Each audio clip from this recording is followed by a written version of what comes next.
There has been quite a lot of conversation over the last 24 hours.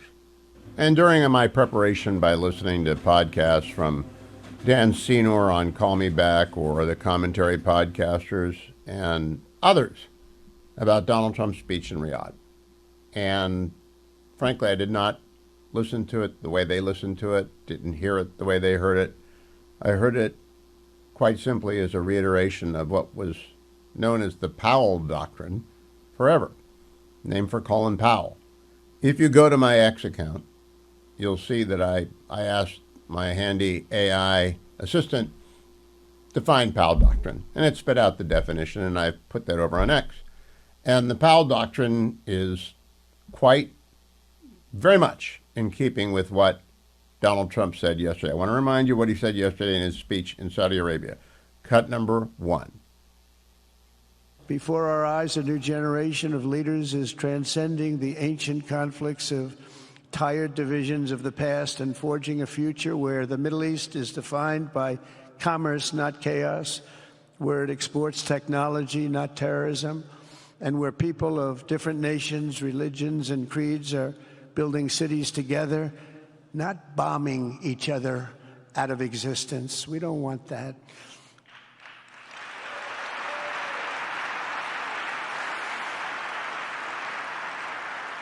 And it's crucial for the wider world to note this great transformation has not come from Western interventionists or flying people in beautiful planes giving you lectures on how to live and how to govern your own affairs. No, the gleaming marvels of Riyadh and Abu Dhabi were not created by the so-called nation builders, neocons, or liberal nonprofits like those who spent trillions and trillions of dollars failing to develop Kabul, Baghdad, so many other cities. Instead, the birth of a modern Middle East has been brought by the people of the region themselves, the people that are right here, the people that have lived here all their lives, developing your own sovereign countries, pursuing your own unique visions and charting your own destinies in your own way. It's really incredible what you've done. In the end, the so-called nation builders wrecked far more nations than they built, and the interventionists were intervening in complex societies that they did not even understand themselves. They told you how to do it, but they had no idea how to do it themselves.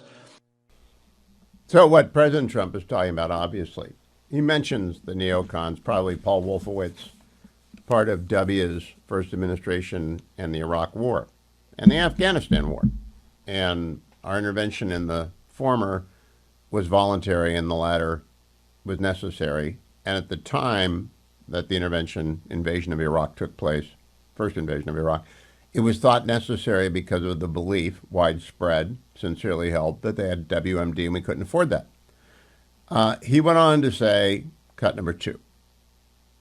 In recent years, far too many American presidents have been afflicted with the notion that it's our job to look into the souls of foreign leaders and use U.S. policy to dispense justice for their sins. They loved using our very powerful military, and now it's really the most powerful it's ever been. We just are getting a budget approved, $1 trillion, highest budget we've ever had in history for military, $1 trillion.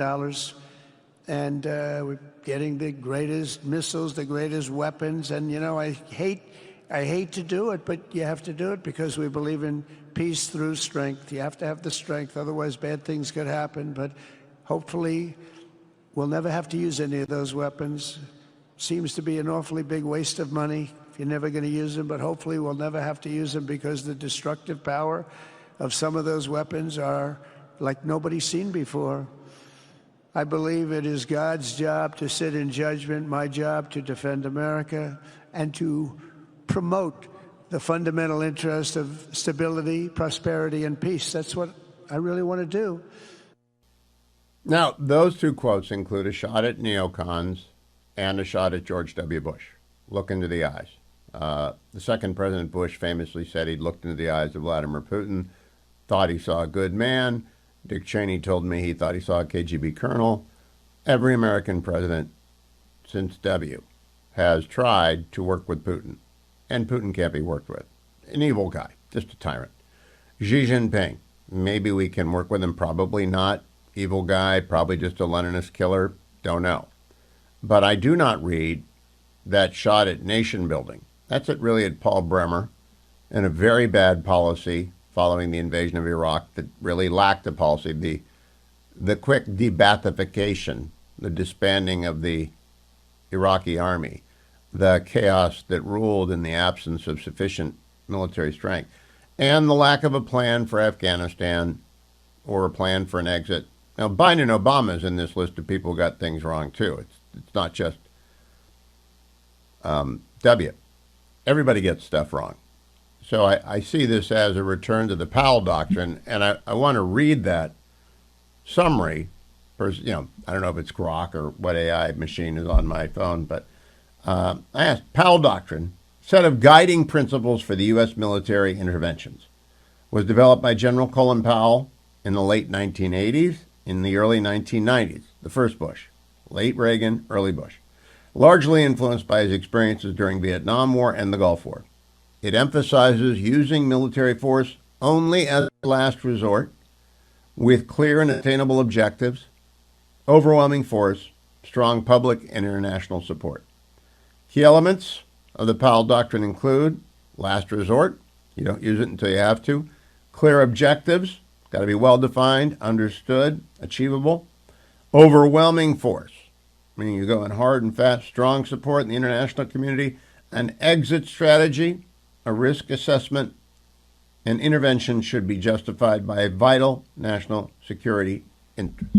That's all that Donald Trump was saying yesterday. Today, because there was so much consternation in the aftermath of this speech, Trump had to say directly, Israel is not harmed by this trip to the kingdom, to Qatar, and on to UAE. Said, quote, this is very good for Israel. And I agree with him. If you can get the Sunni states together, I think Qatar just does what we and the Israelis ask them to do. Perhaps I'm a little naive about that. But if we ask them to please stop funding Hamas and expel them, they probably would. But we haven't asked them to do that. And the Israelis have used Qatar for years as a cutout for funding Hamas under the very wrong conception that Israel, all of Israel, left, right, and center, labored under, that Hamas could be bought out, that they were evolving, that they could become a useful partner long-term in governing Gaza. Very wrong, 10-7 stripped it off. Now, Donald Trump has not said to Israel one thing about not launching the Gaza offensive that we know about. And said one thing about that. Not one condemnation yesterday. Idan Alexander was released.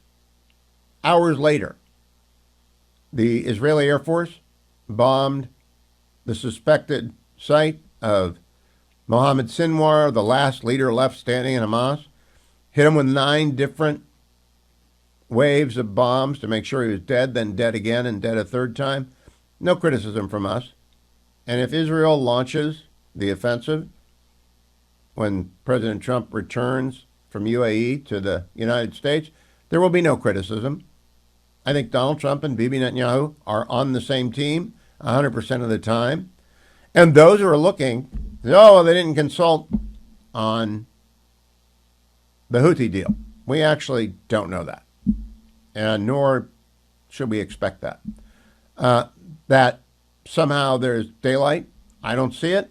I don't believe it. I don't think what the president told me last week on this show, that Iran can dismantle its nuclear program nicely, or it can be dismantled viciously. I don't think that's changed in a week. But some people want to argue with, they want to find fault with Donald Trump. Now, I don't think that's the case with the commentary crowd. Some of the guys that Dan Senor had on today, Amit and Nadal, they want to find reasons to be alarmed. There isn't any reason to be alarmed. We're not Barack Obama trying to make Iran into a regional superpower. We're not Team Biden, addled purposeless chanting, don't escalate, don't. We're not studying the maps of Rafah. It's all nonsense. Part 2 of this monologue continues after the break. I just want you to be assured, if you, like me, are a friend of Israel and you consider Israel the equal of any of our allies on the planet, and they are, the strategic ally, then just chill. It's fine what he's doing. Absolutely fine. This is part 2 of the take on President Trump's thus far very successful trip through the Middle East. I am not a fan of lifting the sanctions on Syria. I'm not a fan of that at all, because we don't know anything about the former bin Laden acolyte, who's now the leader of Damascus. I would hesitate to say the leader of Syria, because Syria is really 4 or 5 different states. But President thinks big. He's throwing up a long ball there, and it's into triple coverage, because there are 3 strikes against this guy's a killer. We'll see how that works out. You can always reimpose sanctions, and I don't doubt he will.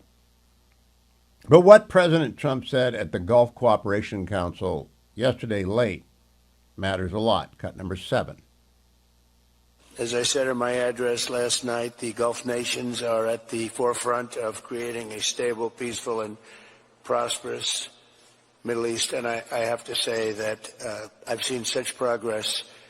It's really incredible. I've also seen great unity and friendships. I've spent a little time with you just before this, and I've seen tremendous unity, tremendous friendship, and the whole world is watching the Middle East, and many are watching with envy.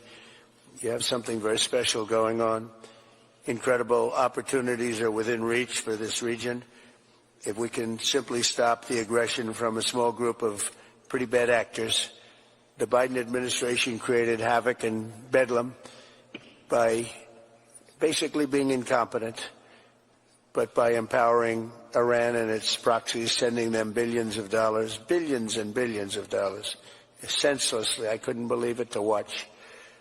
One of the reasons I said, let's do this again. But what they did was so bad, while turning his back on the Gulf allies. Those days are over. Everybody at this table knows where my loyalties lie, always have. They'll never waver, never. And we'll stand with our friends and partners, and we'll confront the aggression that threatens us all. Now, you know, in that picture, if you're watching on the Salem News Channel, you'll see Secretary of State Rubio, Secretary of Defense Hegseth, Secretary of Treasury Bessent. They're all there at the Gulf Cooperation Council. They're all there. And what Donald Trump is saying is very, very direct. Cut number 8. I want to make a deal with Iran. I want to do something if it's possible. But for that to happen, it must stop sponsoring terror, halt its bloody proxy wars, and permanently and verifiably cease its pursuit of nuclear weapons. They cannot have a nuclear weapon. I don't imagine there's anybody at this table or anybody in this room that would say they can. I'm strongly urging all nations to join us in fully and totally enforcing the sanctions that I just placed on Iran, and we also placed secondary sanctions, which are in certain ways even more devastating. Iran, as you know, had no money when I left office. They were broke. They had no money for Hamas. They had no money for Hezbollah. There was no attack. There was no thought of attack. There would have been no attack if I were president. So this is consistent with what he told me last week. It's consistent with everything he has said from the beginning. He's very direct. Iran has to dismantle, or we will dismantle it for them, with or without Israel in cooperation with them or other members of the Gulf Arab states. He went on to thank, good diplomacy here, those around the table at the Gulf Cooperation Council. Cut number 9.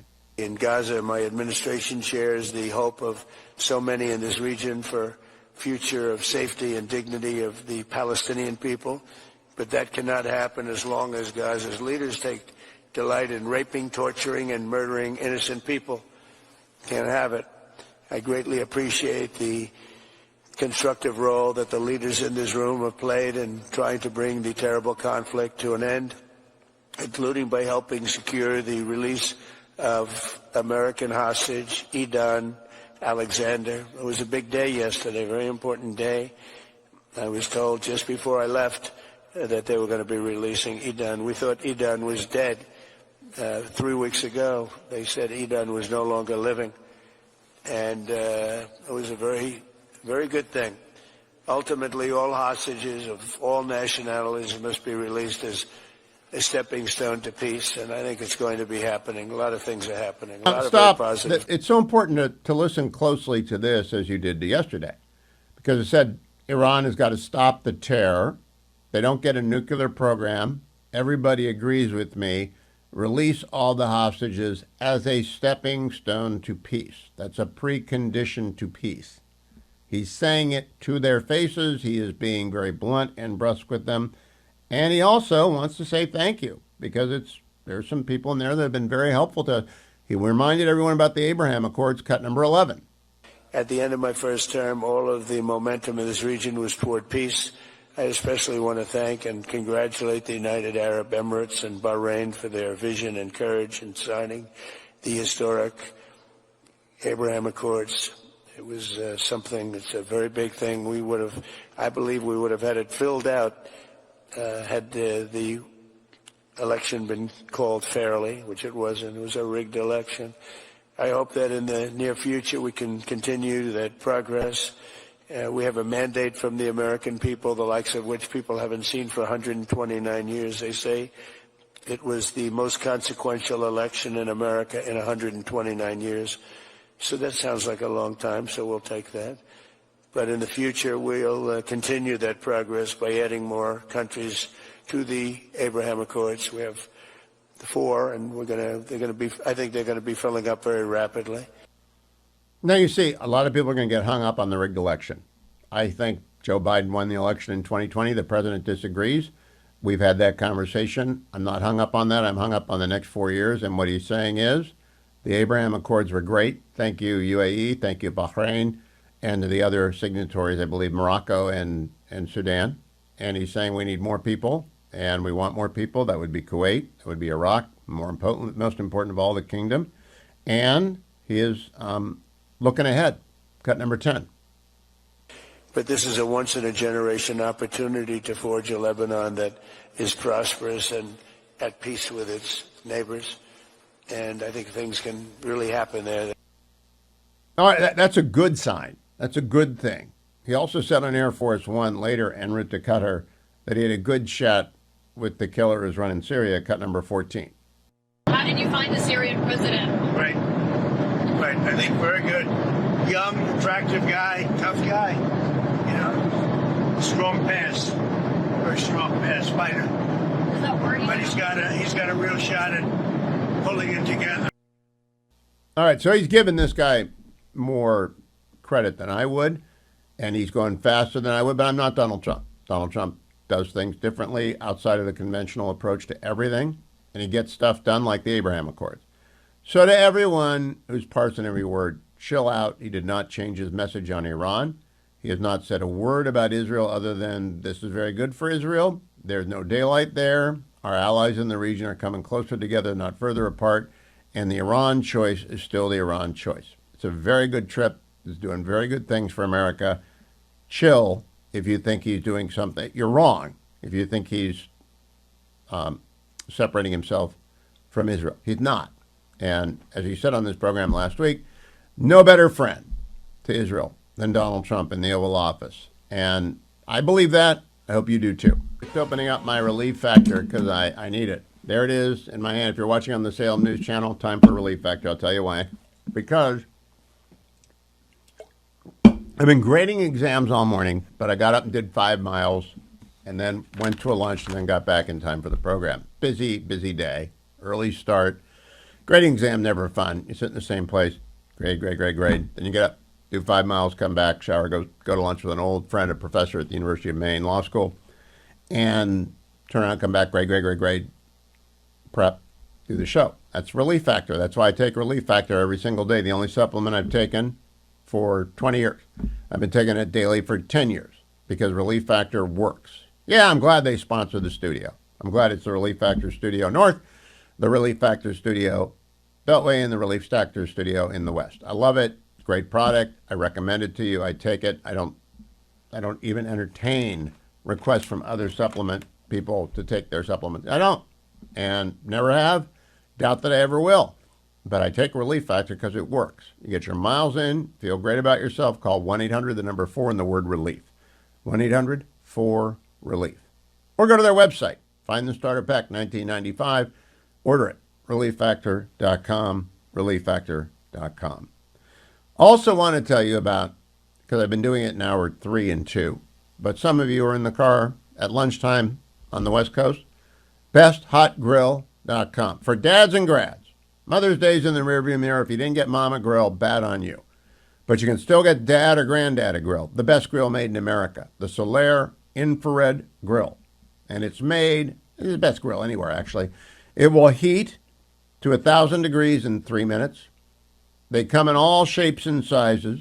You can try it before you buy it. If you've got a grad, they might want the hibachi. They might be living in an apartment. They might need space.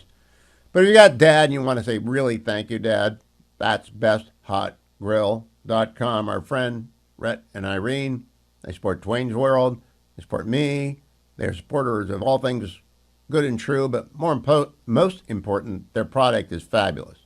Try the Solaire Infrared Grill, and you'll thank me. You'll say, that was a great investment in grilling happiness. And if you're going to be in grilling happiness, do it with an American company that's just got quality product. BestHotGrill.com. Speaking of Dwayne, I don't know what he was doing today, but the clips got here like 1 minute before the show began. So I just wanted to check in. Are you okay? Just want to make sure my PhD weight loss got. Oh yeah, I'm just fighting our friends in the media about whether there's media bias or not. Don't do that. Do my cut sheet so it arrives not during the show. But you're looking a little cavalier with your collar there. You got your purple shirt on today, don't you? No, I got my blue shirt on. I'm wearing the uniform.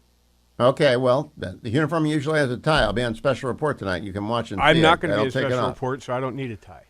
You do need to tell us about myphdweightloss.com, though, 864 644 1900. That's 864 644 1900. So I did 2 monologues, which is unusual. So I'm doing a bunch of embeds back to back. Tell people about My PhD Weight Loss. It is a natural weight loss program where you have a counselor that meets with you, discusses what you like, what you don't like, what your schedule's like, how much weight you want to lose, and what kind of a time frame, and creates a plan and follows you on that plan. And once you get to your desired weight, then helps you shift into a maintenance mode so you can keep it off. No drugs, no shots, nothing crazy. No fat shot? No fat shot. No fat shot. You don't have to worry about getting. Donald Trump may have killed that industry by calling it the fat shot. He certainly mocked it pretty good, didn't he? Yeah, he did. But My PhD Weight Loss has no shots. It's just smart. It's just Go smart. and give it a try. 864 644 1900. Now, I also want to tell you, I have no idea where the tax bill is. I did my best to find an update. They were up all night in the Ways and Means Committee. So I don't know if we passed it or not. But I know we need tax cuts now, and we need to go to taxcutsnow.com. That's run by the Job Creators Network. Job Creator Network, great sponsor of this show. And I saw Alfredo and the whole gang 10 days ago. And I'm here to tell you, they are working around the clock with all of their contacts, along with Grover Norquist, along with Americans for Prosperity, along with all the groups to make sure that the Congress does not raise taxes, they cut taxes. Now, I've read a lot about the bill that Ways and Means is talking. There's some I like a lot. There's some I say meh. Not too sure about the MAGA accounts. I don't know what that's all about. We got all sorts of saving instruments anyway. But taxcutsnow.com is the bottom line, and the bill that's moving's got the bottom line. Extend and make permanent the Trump tax cuts from 2017. That's the most important thing. TaxCutsNow.com. That was the wedding reception transition from old folks music to DMX, which I heard about on Mary Catherine Ham's Getting Hammered with Vic Mattis today. How'd you like? I condensed the entire wedding reception playlist into 2 cuts. I mean, I think you chose well. Those were representative of the wedding bifurcation of the playlist. Yes. I want people to listen to Mary Catherine Ham and Vic Mattis today on Getting Hammered, if only to hear the absolute stone cold truth about wedding receptions, which is they're too loud and too strange for people over who get Medicare, and they are absolutely wonderful at the beginning. But when my daughter got married, Mary Catherine, we made it very easy for anyone in that age bracket, of which I am now a member, to leave the room and still have fun because it got too loud. Did you do that Yeah. with Steve? Did you create a place for the oldsters to go?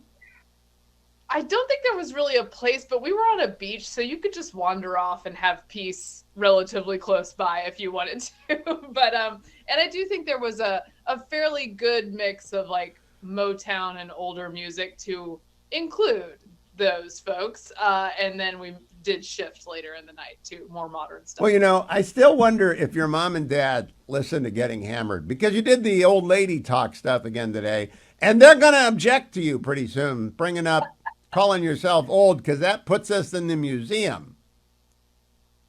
It does, but you know what? They're such good humored people, particularly my mom, and she's probably just like, I'm thankful to have a daughter who's an old lady. You know, I'm glad I've been here this many years. We both are. Okay. Okay, that's a fair enough way to go. Let me now bust you on, you did the big reveal. You did the hack on the cafe car. And I didn't want people to know that. That's why that is a Sorry. very closely guarded secret, and you went and told the world about the cafe car on the non-Acela train. Yeah, it's nice. Sorry, everyone. Well, if it's Yeah. all bulked up now. Yeah, you've ruined it. Let me move on. Diureses, which because I'd never heard of diureses before. Did you? I had never heard that, and I feel like I'm pretty well versed in editing marks and punctuation, but our friend Vic Mattis is the expert on the editing terms, and he taught me something new. And he set you up pretty well by asking you what he had for dinner last night. Now, let's get to the serious part. We agree. Yeah. I do not like the idea of the president, in an otherwise fine trip, lifting the sanctions on the Al Qaeda turned nice guy killer of Damascus. What do you think about that? Yeah, so this is the thing about Trump is that he likes to be liked. He goes on these trips. I'm very open to him having different ways of doing things in the Middle East because I think it served all of us very well during his first term. You got the Abraham Accords, you got the embassy move to Jerusalem, which remember that was like, if that ever happened, it would be the end of the world. It would be World War III for sure. And you know what? He did the right thing. And it turned out completely different because the conventional wisdom on many things in the Middle East can be wrong. That being said, I do feel like in this term, it feels a little bit too much sometimes like people are wanting to make a deal for the sake of making deals. And I know that we get a little rush out of doing that. And often the deals can be good, but they're not always good. And in this case, I look askance for sure. They bought a lot of Boeing planes today. Sure, I do not own Boeing. To my knowledge, it might be in some mutual fund. I don't own Boeing. So Boeing is very happy today. I listened this morning to Dan Senor's podcast and then the commentary podcast when I was out after listening to Getting Hammered. They're very upset with the president's speech yesterday because he took a shot at W, took a shot at the neocons. I don't mind that too much. It's basically Reagan Bush 1 foreign policy, Powell doctrine. Do you think I'm being rose-colored glasses there? I think I'm medium on it. I wasn't upset about it, but again, my understanding of Trump is often that like he's going to say stuff I don't like, and so I go in with that baseline. But I didn't have big objections to the speech. Okay, neither did I. I do also want to point out that after Idan Alexander was released, the Israelis went and blew up Mohammed Sinwar with 9 bombs, including probably some innocent people in that hospital. And we didn't say boo. You know, Biden would have had a meltdown, or whoever was pretending to be Biden that day would have had a meltdown. They hadn't even bothered. There's not even a giddy up in this trip. No, I agree. That would not have been the case under a Biden administration, nor would Biden have known Idan Alexander's name or that an American was still in Gaza who should be released. So there's a lot of things going pretty well here. I was so happy to see him posting pictures, drinking beers in public places and just enjoying being a free person once again. And I still think it's a sin to this day that most Americans don't know the names of Americans who were held in Gaza over those many more than a year now. And under a different administration, that would have been different. The press didn't cover it because it was a bad story for Biden, and I hate it. Yeah. Let me now bring to your attention the fact that I've got a theory to sell you on Trump and tariffs. Here's my story. I'm sticking to it. He did all this wacky stuff for 3 months because he was socializing the permanent 10% tariff, which I view as a tax on the world for our maintaining freedom of the seas. And that people can, we talked about dolls and pencils last week. Yeah, you can Right. substitute goods if you've been tariff impacted. That we don't live in a country where there's only one shelf of one thing. So if you don't like the 10% pop, but I like the 10% pop because the other countries aren't carrying their weight, Mary Catherine. Do you think they are? No, I don't always. And this is where I'm open to some Trump machinations. I think during the discussion of NATO and people ponying up, he got some of those countries to pony up a little bit more. I don't love this way of doing that. I think Americans and some small businesses are going to suffer.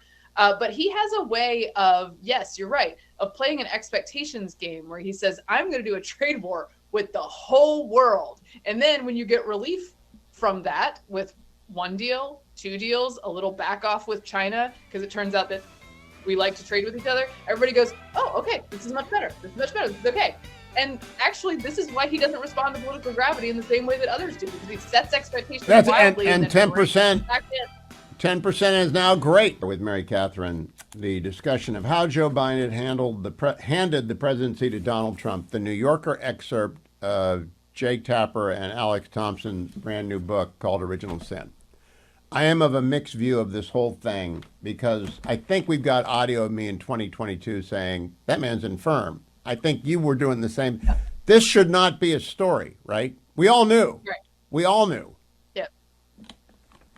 So, Yeah, were you ever there's an shuttered? NBC What's that?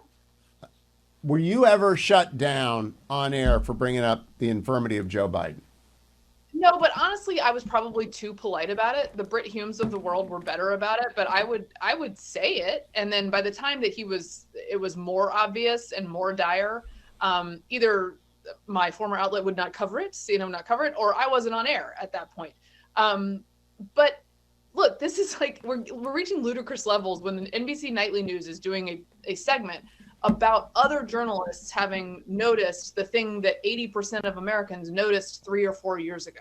I just think it's sort of insane what we're doing here because nobody needed a degree to understand what was happening to the president. The write-up, this New Yorker piece has a bit in it where they, his aide brings him to Clooney. We always saw aides walking him around, sometimes like handling him by the arm, brings him up to Clooney. And it's so very nursing home where he says, George, you remember George. And then he doesn't remember George. And then he has to clarify, George Clooney from the, it's very, you're dealing with somebody who's diminished. You're walking them around. You're giving them cues. And these people are all gathered to give this guy tens of millions of dollars to be president again for 4 more years. The whole thing was ridiculous from top to bottom. And I know that these journalists knew it. I know they had more access than someone like myself, but you didn't need access. You could watch him not know how to get from Marine One to his house. And we still do not have an answer to what are we going to do in the future? I'm not so concerned about the past. On today's Getting Hammered edition, available at iTunes, Spotify with Vic Mattis, you actually made me think of something that I had never considered, that the Biden family might need the money. And they're trying to rehab Joe to bring down a couple 7-figure speeches, which I don't think are coming his way, but it had never occurred. They might need the money. I just had never thought of that before. Have you been talking about that with people? I haven't been talking about that with people except for the other day on Meghan McCain's podcast, and she had been talking to Mark Halperin about this, who has pretty good sources. But look, they don't strike me as a wise investment kind of family that sucks away a bunch of money for a rainy day, right? And they've been living high on the hog for many, many years, a thing that we can all now admit that like Hunter Biden wasn't an international energy expert and a renowned painter. In fact, they were paying for access to Biden. Well, he doesn't have access to give anymore. He has to give speeches. They have to rehab him just enough to keep all of these grandkids, all of these kids living in the way into which they've become accustomed. Because I have severe doubts that any of them planned for the future. They thought they were going to have an ex-president grandpa. and dad who was going to be all over the world giving speeches. They didn't know he was going to be persona non grata when all of this was over. And I think you're right. Those speeches aren't coming. No speech. Maybe Dr. Jill will get some speeches, maybe not. Last question, Mary Catherine. Has anyone on his team yet been asked in public, Tony Blinken, Jake Sullivan, KJP, now we all know that the president was impaired for at least 6 months, therefore the 25th Amendment should have been invoked. How did you not invoke it? Isn't that like the question we need to ask? Well, this is the thing to me. I don't care when George Clooney found it disturbing. I would like to know who was running the country when Biden was not. This is the great scandal, is that an unelected cabal of people was probably doing most of the work inside that White House. He could only physically work, we know we have this on record, for several hours a day. There were things going on at other times. There were other people making decisions. We all know it. This is like very clear. And I would like to know how that went down. And I would like those people to answer for it. And by the way, the press saying they lied to us, tell us who lied to you. And then get them out here and ask them questions. Grill them like you would a Republican. Amen. I would just like to know who was president. Or maybe they divided up the responsibility. Maybe Jake Sullivan was president on Monday, Wednesdays, and Fridays, and Tony Blinken was president on Tuesdays and Thursdays, and the chief of staff was president on the weekend. I don't know, but the 25th Amendment did not work. And that tells us all we can't. Donald Trump is the exception to the rule. The rule ought to be if you're 70, out. If you can be on the Supreme Court, you can be a senator until you fall over, but you can't be president. You agree with that rule? I mean, it's getting pretty dicey out there. You're right. 25th Amendment didn't work. They tried to make it work against Trump in his first term, but they couldn't do anything with Biden. And now they're going to try it with Fetterman. Try to blow him up. I wish we had more time. We don't. Hey, friends, go get Getting Hammered today. It's hilarious, especially on wedding receptions. Brutally honest. Leave some tunes in there for the old people, and then give them a room to go to when it gets loud. I'll be right back for hour number 2. Thank you, MKH. Follow her on X at MK Hammer. Happy Hump Day. Sad day in Cleveland and among Cavaliers fans. Very disappointing end of the season. Last night at Rocket Mortgage Arena, and getting blown out by the Pacers is not on my bingo card, and they were appropriately chastened.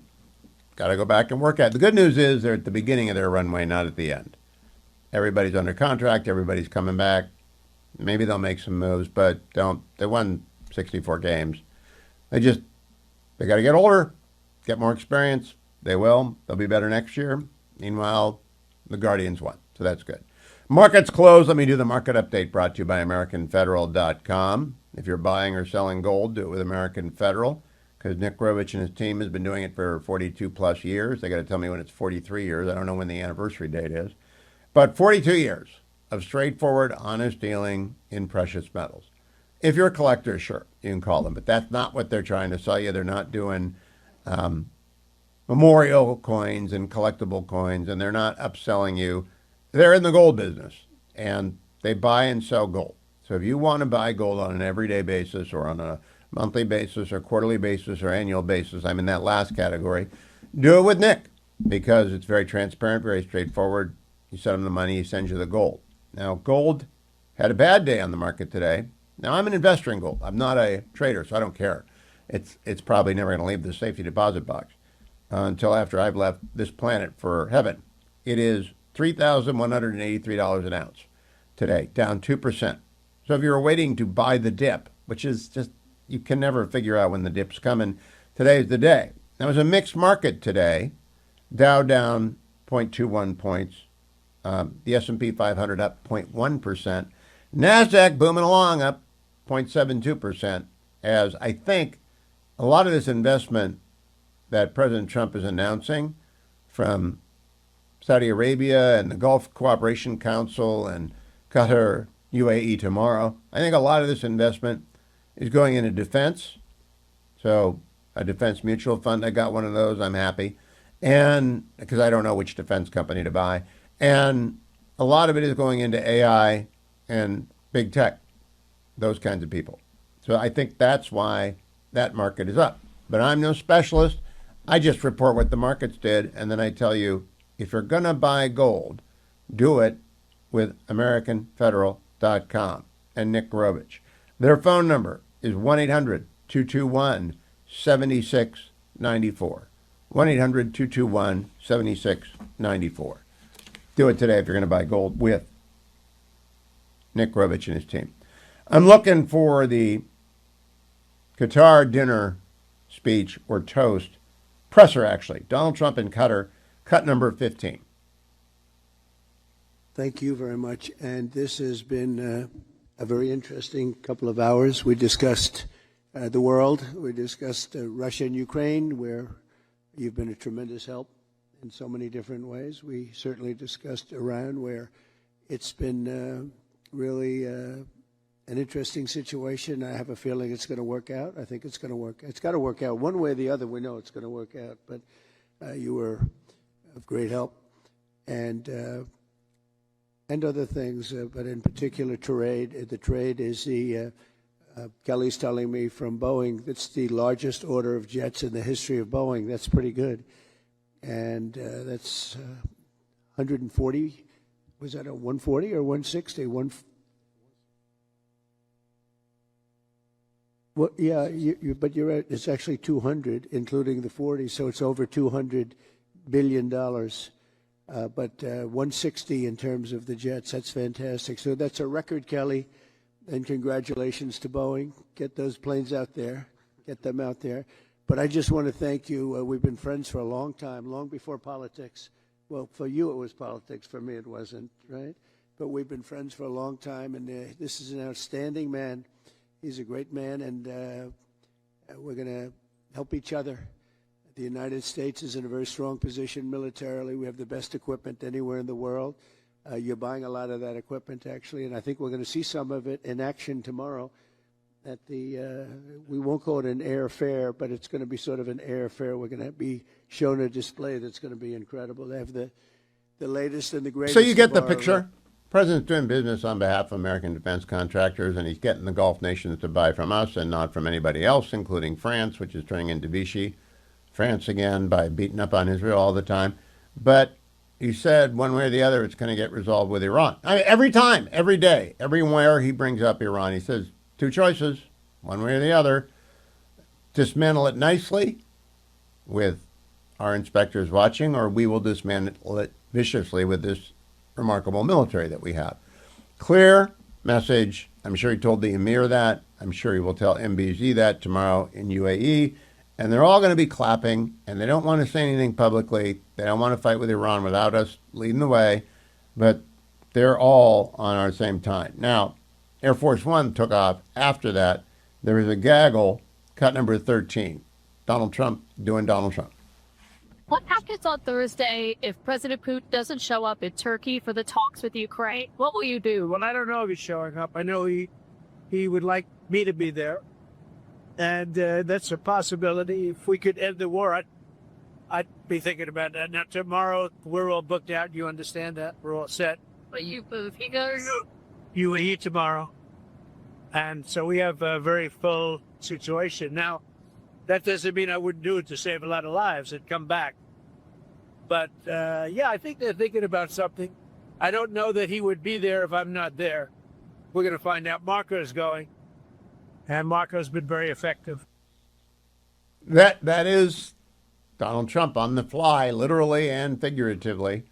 Yeah, I could do it if I needed to do it. Bravo, Mr. President, if that gets peace. If you want to be a peacemaker, that's you drop everything and you go. It's not the way we've always done things, right? The symmetry of the past was preceded by months of negotiations over the size of the table and where people would chat and what the communique would say at the end. One exception being the Shanghai communique, which they worked on all night long until Mao changed it, and Nixon signed off on it, and Kissinger and Zhou Enlai worked on it all night long. But mostly everything is set before you go to the summit. That's not Donald Trump's way. Willing to go anywhere, got the confidence to do that. And people who are worried about Trump's support for Israel should not be, because it's unfailing, and unflagging. Also want to tell you about andrewandtodd.com. I'm looking for the 10-year went down today to 4.54%. That's not the interest rate you'll get on a home loan. andrewandtodd.com will, however, find you the best home loan if you need one. You can call them at 888-888-1172. Remember, they are the bank. They underwrite your loan. So 888-888-1172 gets the ball rolling on buying a house. They will give you not only a letter of qualification, they'll certify the loan is waiting. So when you walk in the door, if you have a seller, and there are a bunch of people who want to make contingent offers on selling their house or whatever, you've got a pre-qualified note. It says from Andrew and Todd from actually Sierra Pacific Mortgage. We will lend this individual $300,000, $500,000, $700,000, whatever it is that your mortgage is that you can support. They will write that down. They will sign it. It's a commitment letter. You can give that to the seller and they can assess it. And it's still a seller's market in many places. Some places a buyer market. You don't need that. Then you just need the best loan. And the good news is both the seller's market and the buyer's market are best served by people who are getting their loan from andrewandtodd.com. Call them up at 888-888-1172, especially if you just got news that you got to move. Someone's sending you somewhere, so you got to go somewhere, and you want to buy a house. And the deal is, even if interest rates fall, and I think they will fall pretty soon, pretty far, when they do fall, you get the loan now, and Andrew and Todd will refinance you automatically, immediately, as soon as it makes sense for you to do that. It's a little bit of paperwork, but they keep all your paper. Andrew keeps everything digitized, secure. Todd keeps everything digitized, secure, so that there's no reapplying. There's just a new update, the old forms, find out what your W-2 was for the last year or your 1099 or whatever it is, your K-1, whatever it is that you need. All you have to do is update it, and then it's a go. Also want to remind you, Relief Factor Studio. And this is a beautiful studio up north. We're going to change it all. It's going to be changed between now. That's why I'm up here early to get ready to have it all changed out when I'm back mid-June. And I want you to know Relief Factor is making that possible. More importantly, they keep me going. They get me going. I got my 5 in this morning. Test, 5 miles, test. I'm grading exams. I hate to grade exams. There isn't any professor in the world who doesn't hate grading them, but you got to do the time. The students put the hours in. They deserve a good hard look. So you put your rear end down in a chair and you sit there for a long time. That is a nightmare. You got to get up and stretch, you got to move around, and then try and get some miles in. Relief Factor makes those minor aches and pains go away. If you are desk bound for any long period of time, give it a try. 1-800, the number 4 and the word relief, 1-800-4-RELIEF, or go to their website, find their starter pack offer, $19.95, less than $1 a day, at relieffactor.com, relieffactor.com. John Campbell's way out west, former Congressman John Campbell. I hope he is paying closer attention to the one big beautiful bill markup than I did this morning. I'm grading exams. Hello, John. What's happening to the one big beautiful bill? Hello, Hugh. Well, I have 3 headlines I kind of want to give you on it. I actually know a lot of the details, so happy to talk about that if you want. But the reason I know a lot of the details is very simple. The first note is that this bill is being done in the light of day and under regular order. That's why I know a lot of the details. It's going through 5 different committees, which is, as a bill like this should, in the House. It's in print. They had markups in those committees last night, some of them stretching into the morning. Democrats were there and present. The bills were in print, and they go through the committees, and then they'll go to the House floor. The House will vote on it, hopefully pass something, send it to the Senate. The Senate will pass it, make changes, send it back. But the point is, you remember Nancy Pelosi's, you have to pass the bill so you know what's in it? That is not the way this is working. That is not the way this is working. So the party of democracy, the Democrats, do the bill in the dark with just their leadership and then force all the members to vote for it. This is happening in a completely different way. Second thing, major point, is the primary objective of this bill is to take the 2017 tax cuts, the Trump 2017 tax cuts, which expire at the end of this year. And they expired because of the nature of the reconciliation, where at the time they didn't have a way to pay for those tax cuts. You have to have them to make them permanent. They have to pay for themselves over 10 years with other things you do in the bill. They weren't able to do that last time. This time, right now, the proposal includes that they are permanent. Now, nothing is permanent because Congress can always come back and repeal it if they want. But the point is they won't expire by their own provisions the way this 2017 bill did. The third thing I want to mention is if anybody thinks this is tax simplification, put that notion aside. I am a CPA, as you know, and I have a master's of business taxation, and I used to do tax returns for a living, those many decades ago. Those of you who are listening who are CPAs and do tax returns for a living, don't worry that you're going to be out of work. This is very complex. Very complex. The whole idea that we're going to move towards, a flat tax with no deductions and no. That notion is clearly gone. There is a lot of, just one of the things I looked at, the overtime and no tax on overtime, no tax on tips. The no tax on overtime is incredibly complicated all by itself. Now, there's a reason for that. They don't want, a Goldman Sachs managing director to say, well, I make $4 million a year and $3.5 million of it was overtime. So they have to find a way to not do that. And they've done that. But in trying to make sure it's not abused, it's very complicated that you meet the rules in order for your overtime to not be taxed. And it cuts off at a certain income. One other thing I'll say about the bill, the Democrats are going to say, it's all about the rich. This is just cutting taxes for the rich, blah, blah, all about the rich, all about the rich. If you've noticed, the Democrats' lines, they only have certain lines. They're robots. And even if the lines are completely false, which in this case they are, they still repeat it.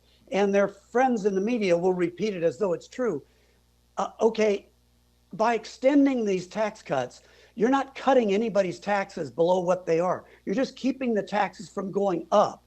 But if you look at a lot of these new provisions they have, like overtime and so forth, they do not apply to incomes, in some cases over 100,000, in almost all cases over 400,000. They don't apply. That's what I noticed. And in fact, this does not apply to rich people. I also noticed there are even a couple of weird things. Some provisions. Well, I was just going to say there are even some provisions where effectively for higher income people, the taxes are going to go up. So yes. So it's garbage that this is about the rich. It's not. That's not what Trump's about. His whole thing is populism, right? It's about bringing up the middle class. It's about the person with a blue collar and a tool belt and helping them buy a home and experience the American dream. So that's his objective. So when the Democrats say this is about the rich, it is absolutely not. And a lot of my wealthy friends that I talked to recently, and I particularly in California, high tax state, and I said, you were hoping your taxes are going to go down federally. They're not, buddy. They're actually probably going to go up a little bit. And now I want to ask you, they're going to go up on small businesses because while expensing is 100% for 3 years, I got that detail. That's good. That encourages people to invest right now. They're raising the rate on small businesses from 20% to 23%. I'm a small business person. I'm not going to have a heart attack over that. But it's a tax hike, not a tax cut. It is. No, that's right. And that's on the businesses whose income is taxed at the individual level. So those are LLCs, partnerships, and subchapter S businesses that are taxed at the individual level. And yeah, that's going up. There was at one point, they were talking about lowering the corporate tax rate. They did not do that. And in fact, they limited certain things like charitable contributions for C corporations. They limited those things. And so arguably, the taxes on C corporations are going to go up as well. And if you're listening to this and you're a traditional conservative, like you were talking about neocons last hour and what Trump's doing in the Middle East right now. But if you're a traditional conservative, say, well, why are we raising taxes on anybody at all? The reconciliation, if you want to make these tax cuts permanent, so they're not just 2 or 3 years that expire again. The only way to do it is to pay for it with something. And they're going to have spending cuts in there. Those are going to be in there. But Trump has long said he's not cutting Medicare and he's not cutting Social Security, and he's not. And so if you leave those alone and you don't cut defense either, you cut waste out of defense, but you don't cut overall defense spending, there's only so many places you can go to quote unquote pay for the tax cuts under reconciliation. And given how narrow our majorities are, you gotta make it. You got to get the votes, and getting the votes is an art and not a science. And it's about doing things that in the end, somebody says, well, I won't vote for this bill unless it's got this. Okay, we'll put that in, but then you're going to vote for it, right? No matter what's in it, right? No matter what else is in it, right? And then somebody else says, well, I won't vote for it. That's it. Well, if I take that out, will you vote? You know, it's an art to put all this together, to whip all this together. So that's why when you step back from it, when you step back from it and you look at all the commentary, do you think it's going to pass the committees and the House and get to the Senate? 1 minute. I do. I do think it is going to pass. And as I've said before on this show, part of this is because as somebody who worked in the car business for a long time, you need a closer, right, to make the deal. And Donald Trump is the ultimate closer. There's no better closer there's ever been in politics in our lifetimes. And I think he will close a lot of the votes. The other thing is the fact that it is being done in the light of day and it's out there and all that. Thomas Massie is never going to vote for it. I expect Rand Paul is never going to vote for it, which I think is too bad in both of their cases because their alternative is to get nothing and to see a tax increase go up. No, the alternative is a massive tax hike. The alternative is a massive tax hike. Congressman John Campbell, follow him on X at JBT Campbell, JBT Campbell, so you'll know what's actually going on, cut through all the noise. Joined by my friend Jonathan Williams, president of the American Legislative Exchange Council, also their chief economist. You can follow him on X at Tax Economist. Pretty hard to forget that, Tax Economist. John, I want to get to the tax cuts in a bit, but first, Alec sent a letter to everyone about Medicaid reform. I'm glad to see that. What did you advocate for? Well, Hugh, it's pretty common sense, as you'll find most things from Alec, as you know well. We talked a lot about in the letter what states have done successfully to really bring reform to the program and what's needed, of course, overall to this shared program of Medicaid between the federal government and the states. And what we look to is, let's look at these things that are waste, fraud, and abuse in the system. I mean, the numbers that we've seen over the last decade, the estimates show there's been something like $1.1 trillion in improper payments in the Medicaid system alone. And so as we look at budget reconciliation season right now in Washington and looking for ways to pay for those tax cuts and find real budget savings, but B, and probably more importantly in this sense, is actually get Medicaid back to what it was supposed to do, and that is take care of those truly in need and get away from this illusion of Obamacare and Medicaid expansion across the states that really stole from the truly needy and the disabled and those with children that cannot work and transferred Medicaid to able-bodied working age males with no kids. I mean, this is a travesty, and it's been something that is stolen from the original intent of the Medicaid program, of course, social safety net. My observation on Medicaid, and I think I've told you before, for 17 years I was part of a body that gave money away in concert with Medicaid providers, and it's just terrible insurance. Nobody wants it. So it's a piece of paper that providers don't take, and that's because the rates for reimbursement are so low. If they raised the rates and lowered the fraud, it might actually help poor people, John. Well, right. Yeah, a novel concept, right, Hugh? And the other thing that you need to do is address, what happened under Obamacare was obviously the feds were promising states the so-called free lunch out there, that if you just expanded your population to able-bodied working age adults, we would give you 100% federal match. We knew that would never last, and thankfully there's been 10 states that have not expanded under the so-called Affordable Care Act, but something that needs to be reconciled, obviously, in this era of nearly $37 trillion of national debt is how long can 90% last? I don't think it's going to be very long, and that needs to be discussed, and it is being discussed right now thanks to the leadership of Speaker Johnson here in D.C. Did refusal to get involved with Medicaid expansion help in richstatespoorstates.org? Because I think it should. I think if people turn down Medicaid expansion, it should help them in the richstatespoorstates.org ranking. Did it? Well, it does indirectly, but you make a good point that that's another one that we need to add to our mix. Is a yes or no. Have you taken that fiscally irresponsible step to expand your Medicaid coverage, because you look at a couple of states that we've talked about, Hugh, Mississippi and Louisiana, that made some great strides in recent years. These are two states, though, that have more than 50% of their all funds budget coming from the federal government.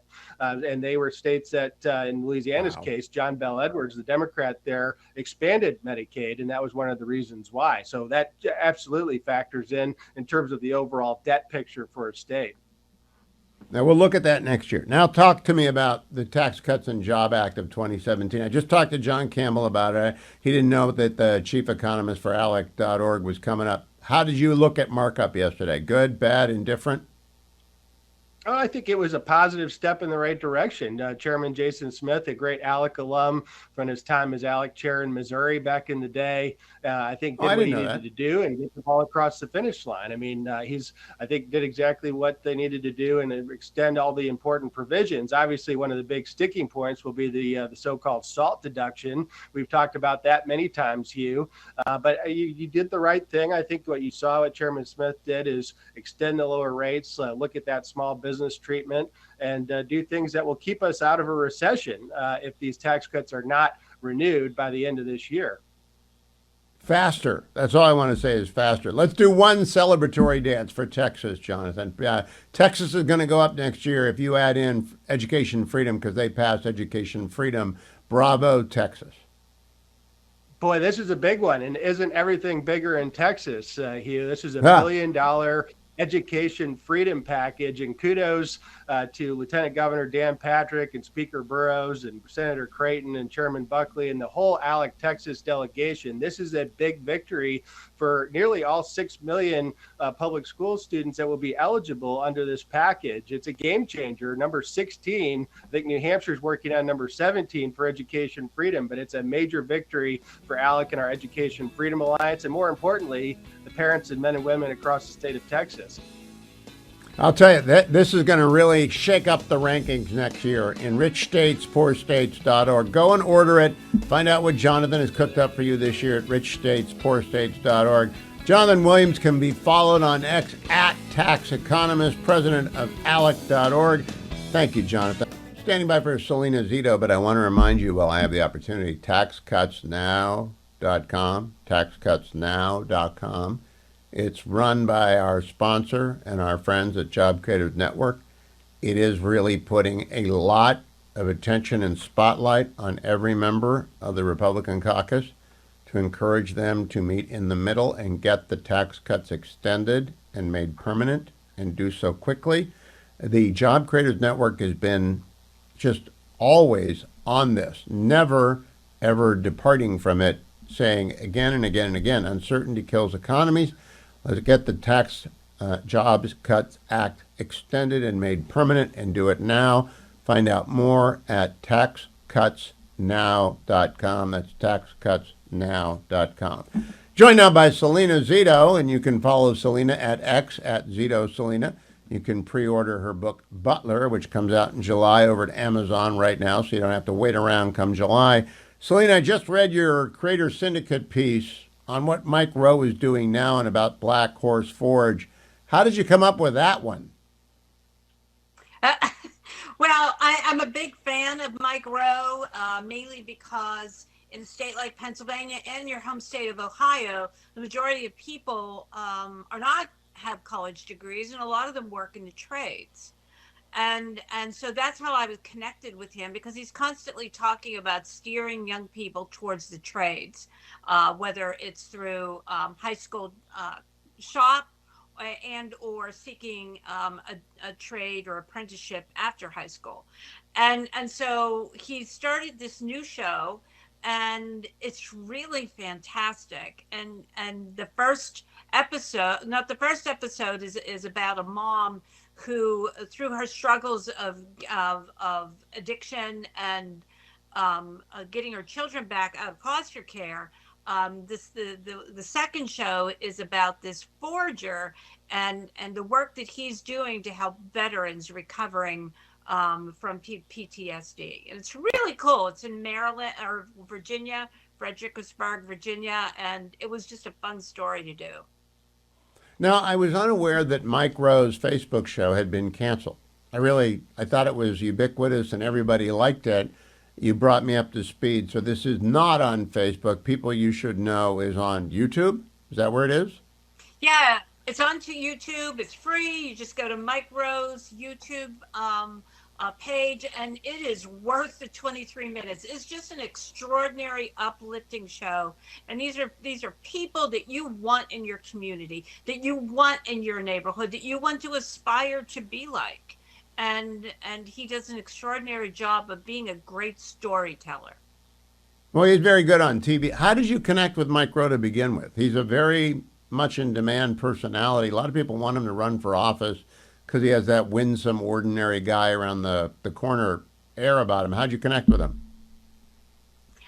He and I were on back to back on Tucker Carlson's old show on Fox News, and had been up to North Dakota at the Keystone Pipeline and was doing a report about the impact that the Biden shutdown of the pipeline was having, not just on the workers, but also the surrounding communities and towns. And he was on right after me, and he spent the whole time on Tucker talking about what a great reporter I was. And that's how we connected.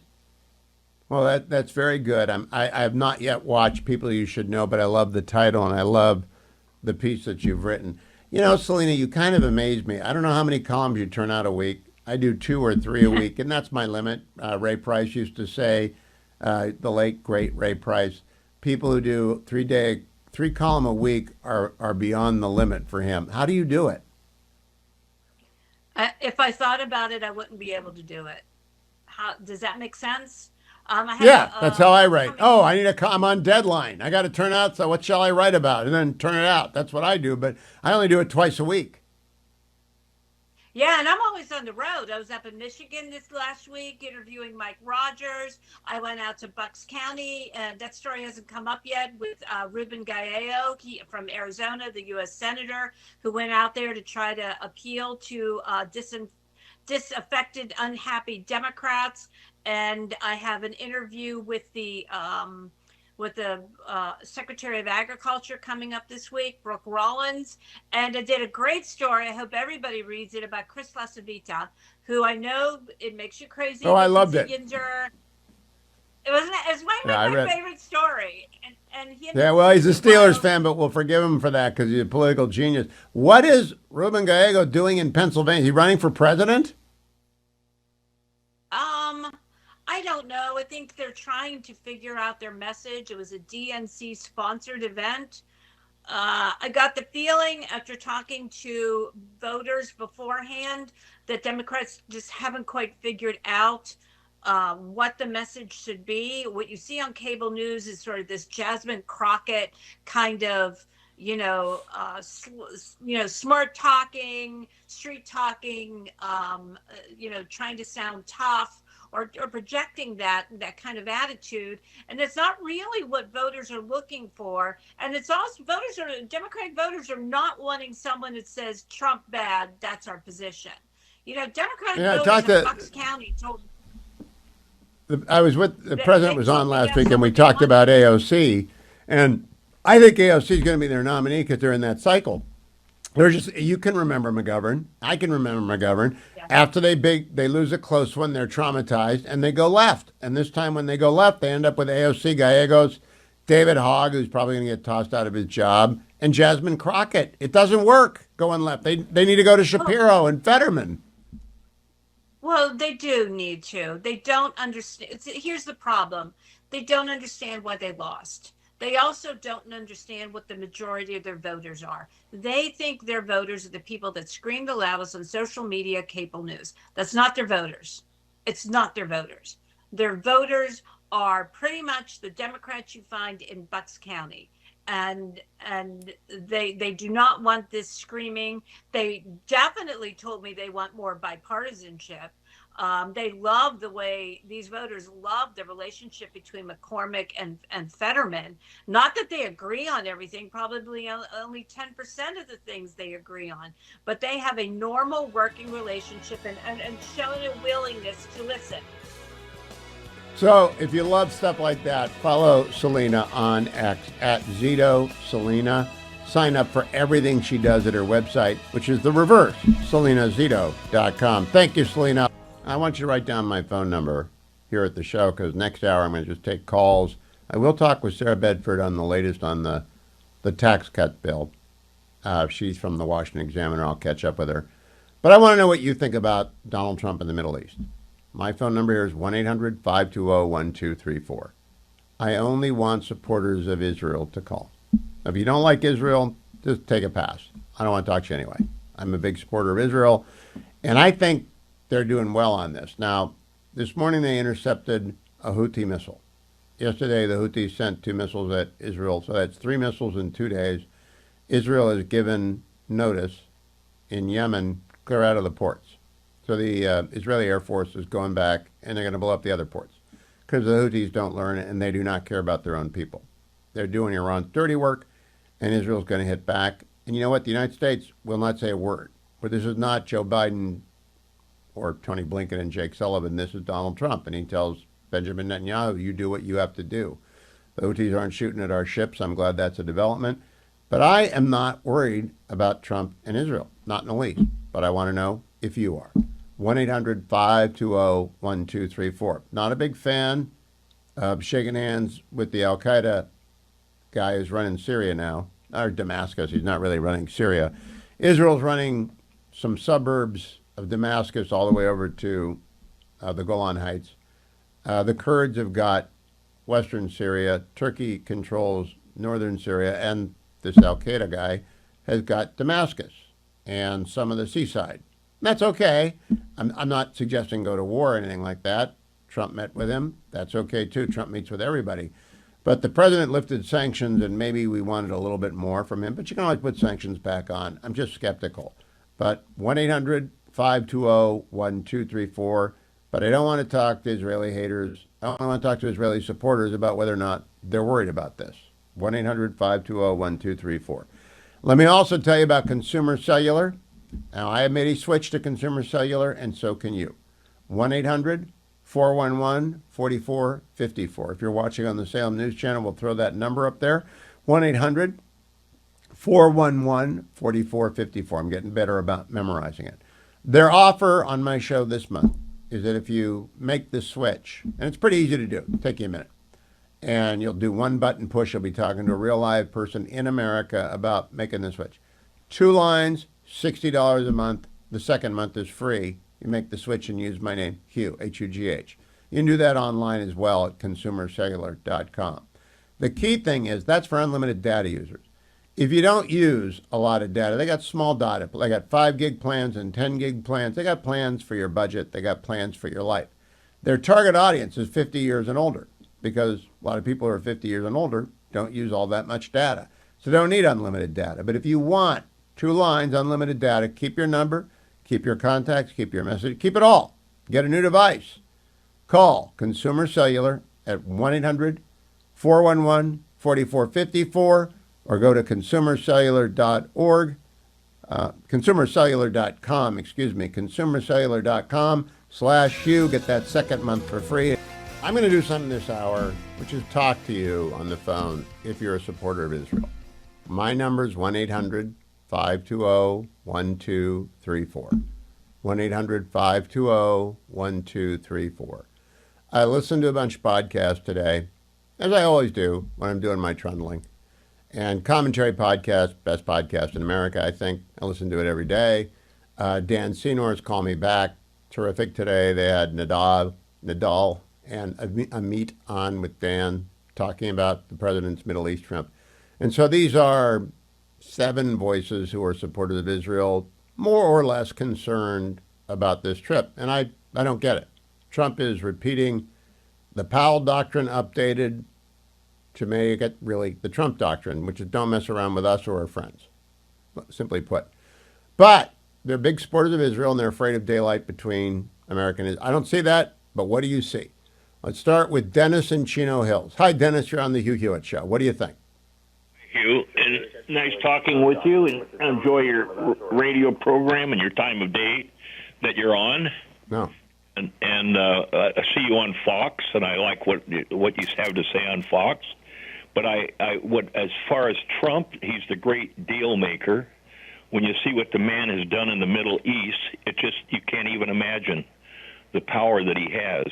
It's just wonderful.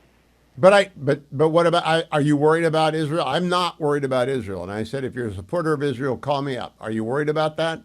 I'm not. Israel, I believe, has its strength, but we also support Israel. So I'm not really concerned about Israel. Yeah, I think there is no indication of daylight between Trump and Netanyahu at all. I think it's all made up and too much talk because there's not enough to talk about when the president's on a goodwill tour. Hey, Dennis, thank you. Let me go to the other coast. Benjamin, Atlanta, Georgia, 1-800-520-1234. What do you think, Benjamin? I think what Trump is doing is great with the Middle East. Listen, I'm an Orthodox Jew. You know, I lived in Israel for a year, and I think this is a breath of fresh air, actually, that, it's great. And this is going to isolate Iran, too. And he's a big... Yes. Yeah, so it's great with the United Arab Emirates. You know, they with the Abraham Accords in 2020 and Bahrain and Morocco, and now he's going to Qatar. He's going to be in Bahrain, I believe. I mean, it's great. I mean, I'm sick of hearing about the wars going on in the Middle East. If we have peace, we're going to get to peace. And what I love today, I'm glad that you reminded me. He went to the Gulf Cooperation Council and he said this, cut number 8. So that remember, every Sunni Arab leader is at this table. There's Kuwait, Bahrain, UAE, Qatar, and Saudi Arabia. They're all around the table with Donald Trump. Here's what he says, cut number 8. I want to make a deal with Iran. I want to do something if it's possible. But for that to happen, it must stop sponsoring terror, halt its bloody proxy wars, and permanently and verifiably cease its pursuit of nuclear weapons. They cannot have a nuclear weapon.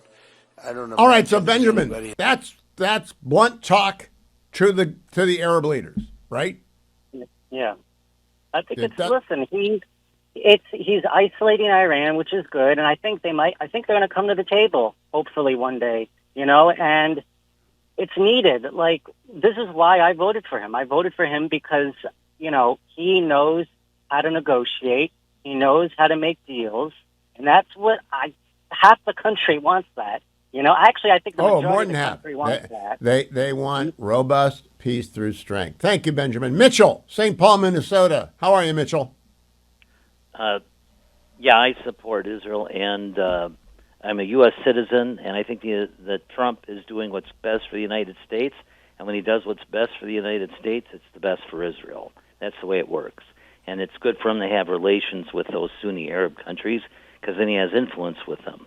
And that's what's going on. And he's isolating Iran, and he spoke about the hostages in Gaza in very plain terms in front of the Sunni Arabs. And I don't see any separation.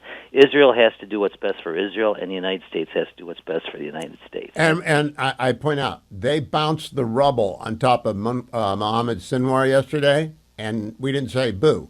This is not Biden, Blinken, and Sullivan. Donald Trump. No, there was no criticism at all of their actions, and they have to stop beating up on. In fact, when he referenced the civilians there, he was blaming Hamas more or less for how bad. Yes. In fact, I'll play it. Cut number 9. Cut number 9. Thank you, Mitchell. Cut number 9. In Gaza, my administration shares the hope of so many in this region for future of safety and dignity of the Palestinian people. But that cannot happen as long as Gaza's leaders take delight in raping, torturing, and murdering innocent people. Can't have it. I greatly appreciate the constructive role that... This is, again, he's at the Gulf Cooperation. Yeah, we want the best for the Palestinian people, but they're not going to get it so long as they keep raping, torturing, murdering innocent people. Can't have it. It's with them right there. They're in the room, right? That's the old joke. I'm right here. They're right there. They hear it. Tita in Los Angeles, line 1. How are you, Tita? Hi, good talking to you, Hugh. Thank you. Yeah, I'm 5,000% in favor of Israel. I'm glad to see what Trump is doing. I'm very optimistic about these talks, but also skeptical in lots of ways. I'm hoping to see the total destruction of Iran's nuclear infrastructure, whether by Israel or by Israel and the United States. I don't know if Trump is up to that, frankly. Well, he told me they can dismantle it nicely, or we can dismantle it viciously. Yes, and I'm hoping he's right, because that's the only way to stop him. They're not going to stop. You can't take their word for anything. No. Plus, I think he's too cozy with Qatar. I know that's a really problematic, Qatar is a Gordian knot, but it's not on our side. It plays both. Have you ever watched Mobland, Tita? You watched Mobland? Oh, yeah. Okay, so you remember in the first or the second episode, they got to have a meet between these two London gangs, the Harrigans and the other gang. Oh, yeah. And so they go to a pool hall, which is a neutral ground, and they bring in bags of cash, and you get 90% back after the meeting if no violence happens and nothing breaks out. That's what Qatar is. And it's been that way for as long as I can remember, is that Israel and the United States have asked Qatar to be the go-between with all the bad guys.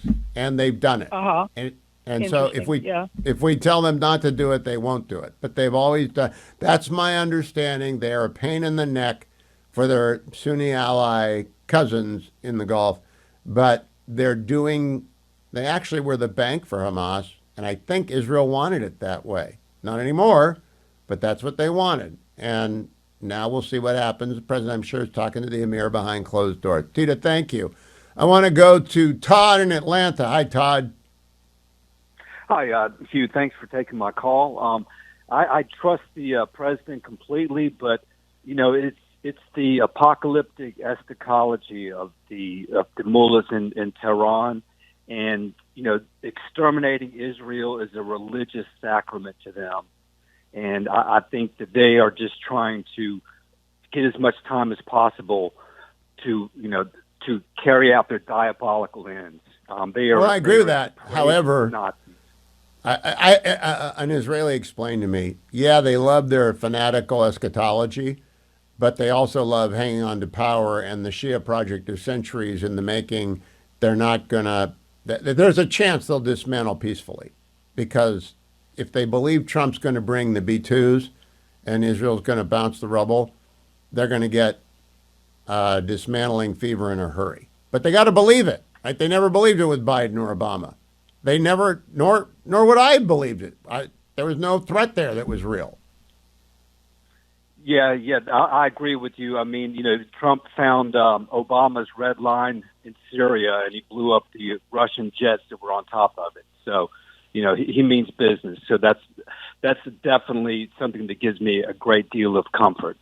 Yeah, well said, Todd. Thank you. Let me go talk to Don in Los Angeles. Hi, Don. How are you? Great, Hugh. How are you? You're sounding good. Oh, it's Don. I love your voice, yes. Don. Stay out of radio. Thank you, brother. Appreciate it. Supreme compliment. Yeah, no, I think Trump's 100% on the right track. I just hope Kissinger, remember when he said that it's hard for a free society to sustain a conflict unless you show you're willing to make peace. Trump is just checking that box. He's saying, I want to make a deal. I want to make a deal. But he's got to know that there's no deal that's going to work with the mullahs. You got to strike them and do it. But he has to be able to turn to even the isolationist element in his own party and say, look, I tried. I didn't want to. I think you've got it nailed. That's exactly what he's doing. He's taking 3 months to put Iran in a corner. I tried, and they won't do it. And Witkoff did not take anybody with him this time because there was no technical talks because Iran's not going to do a deal, but we're realists about that. I want to play for you first. Eric Schmidt, senator from Missouri, did a very fine thing on the Senate floor today, calling out the fact that the Democrats are screwing up our ability to do our jobs around the world. Cut number 17. Maybe, just maybe, defending people who were deported, who are MS-13 gang members who are terrorizing our communities, that's not the hill to die on. But next week it'll be something else. But the truth is, this is really about Trump derangement syndrome. The truth is, this is about the Democrats not coming to grips about, getting smoked in November because they don't have a message. So what are they grasping at? All these ridiculous things so somebody can say they're the chief resistor. I just never thought I'd see a day that the resistance would mean holding up the ambassador to the Holy See to be there for the installation of the Pope. But here's where we are. Total brokenness. He's from right the about other side. that. It's very embarrassing for the United States that Senate Democrats are so dysfunctional that they have not approved the ambassador to the Holy See in time for the formal installation of Pope Leo XIV. That's very unfortunate. Back to the phones. Rob in New Jersey, are you worried about Israel-U.S. relations as the president proceeds along his Middle Eastern tour? Rob, you're on. Rob is gone. Well, are you there, Rob? Nope. We'll go to Eric in Riverside, California. Hi, Eric. Hi, Hugh. Thanks for taking my call, and I am not worried about Israel at all. I know that Benjamin Netanyahu has been to the White House twice since Trump's back in. I think that they have a very solid relationship. I don't think that he needs to make a trip there to tell them what he already knows, that we're behind them. So he's lining up others in support. And I think that he's going about it in a very strategic manner. Very methodical. You're right about the Prime Minister of Israel is the only person to have been to the White House twice in Trump 2.0. And Bibi and Donald have known each other for a very long time. Here's what I think is going to happen. I think the president's going to get home. And if those hostages are not released, then Israel's going into Gaza big time, bigger than they've ever gone before. Because they're going to go get the hostages that they can get, one way or another. Eric, thank you. Danny in Los Angeles. My number's 1-800-520-1234 if you want to add to this. I am just not worried at all about the U.S.-Israel relationship, but a lot of people are. What do you think, Danny? Thank you for taking my call. Yeah, I am a little bit concerned. I think the relationship with Bibi and Trump, there's some strain there. Something has been going on lately. I don't know what it is. My wife is Israeli, and she's very concerned now. Number one. Number two, Trump wants to give this guy, Giovanni, in Syria, a platform. This guy's a terrorist, and he wants to give him a platform. This is not acceptable.